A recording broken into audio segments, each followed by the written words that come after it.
કુદરતી ઘટના ઘટી અને એમાં એક છોકરો અને એક છોકરીનું મૃત્યુ થયું ઘટના સ્થળે વીજળી પડવાથી.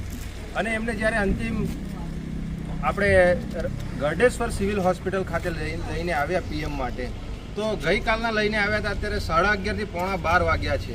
એમને અત્યારે પીએમ કરવામાં આવ્યું. આજે કોઈ પણ જો સારા વર્ગના વ્યક્તિ હોય તો એમને તાત્કાલિક પીએમ કરી અને એમને રિફર કરી દેવામાં આવે છે. પણ અહીંયા અમે આવ્યા અને અહીંયા ગાડી જોયું તો આજે સ્ટેચ્યુ ઓફ યુનિટી જે વિશ્વની સૌથી ઊંચી પ્રતિમા છે, અહીંયા ગાડી લાખો કરોડો રૂપિયાના પ્રોજેક્ટો અહીંયા ગાડી અહીંયા આજુબાજુ અમારા વિસ્તારમાં જે 3-4 કિલોમીટરનો વિસ્તાર છે ત્યાં ગાડી ઘણા બધા પ્રોજેક્ટો અહીંયા ગાડી છે. અને સાથે સાથે મુખ્યમંત્રી આવે છે, ગૃહમંત્રી આવે છે, દેશના વડાપ્રધાન આવે છે, દર 2-3 મહિને કોઈને કોઈ કાર્યક્રમો આવે છે.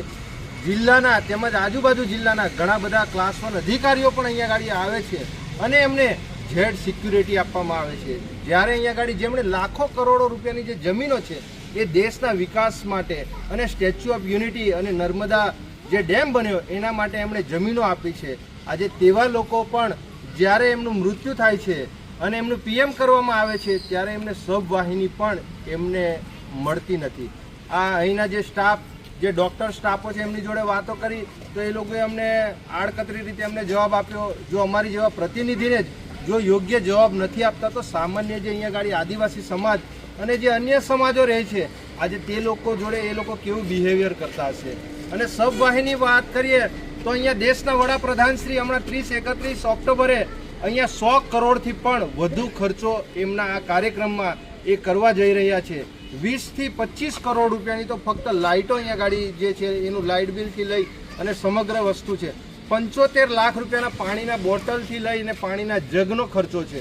એમાં 100 કરોડ રૂપિયા જો આ દેશના વડાપ્રધાનના ફક્ત 2 દિવસના કાર્યક્રમમાં આજે આ પ્રજા જે ગુજરાતની છે, દેશની પ્રજા આજે કરોડો રૂપિયા ટેક્સ ચૂકવે છે અને આવા તાઇફાઓ કરવામાં જ જો આટલા પૈસાનો વેડફેર થતો હોય અને જ્યારે અહીંયા 10, 15 કે 20 લાખ રૂપિયાની આજે સબવાહિની જે લોકોએ જમીનો આપી છે, જે લોકો આજે જમીન વિહોણા થયા છે, આજે તે લોકોને યોગ્ય વળતર તો આપવામાં નથી આવતું, એ લોકોને યોગ્ય ન્યાય આપવામાં નથી આવતો.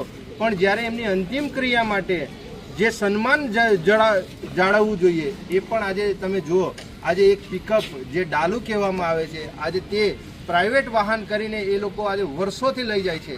આખા ગરડેશ્વર તાલુકામાં જે સ્ટેચ્યુ ઓફ યુનિટીનો જે આજુબાજુનો વિસ્તાર છે, જો સિવિલ હોસ્પિટલમાં અથવા તો કોઈ પણ ઘટના થાય અને તે લોકો મૃત્યુ પામે છે તો એ લોકોને આ પિકઅપ અથવા તો ટ્રેક્ટર જેવા પ્રાઇવેટ વાહનો કરી 2-3 હજાર રૂપિયાનું ભાડું ચૂકવી અને એ લોકો પ્રાઇવેટ વાહનો કરી અને એ લોકો અંતિમ ક્રિયા માટે આ સિવિલ હોસ્પિટલમાંથી એ લોકો લઈ જાય છે. આ ખૂબ જ દુઃખદ ઘટના છે. આજે સરકાર જ્યારે સબકા સાથ સબકા વિકાસ, बढ़ेगा इंडिया तब तो आगे बढ़ेगा इंडिया, बेटी बचाओ बेटी पढ़ाओना જે નારા છે આજે તમે જો આજે એક મહિલા આજે 18 થી 19 વર્ષની ઉંમર હતી, આજે એ મહિલા આજે એક્સપાયર થઈ ગયા. આજે એ છોકરી અને આજે એ છોકરીને આજે પિકઅપમાં લઈ અને એમનું અંતિમ સંસ્કાર જાણે બિનવારસી લાશ હોય એવી રીતે એમને લઈ જાય.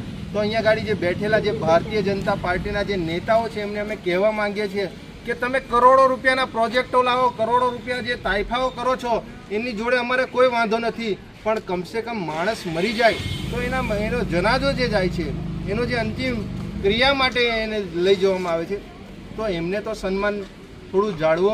હોસ્પિટલના જે સુપરિન્ટેન્ડન્ટ છે તમે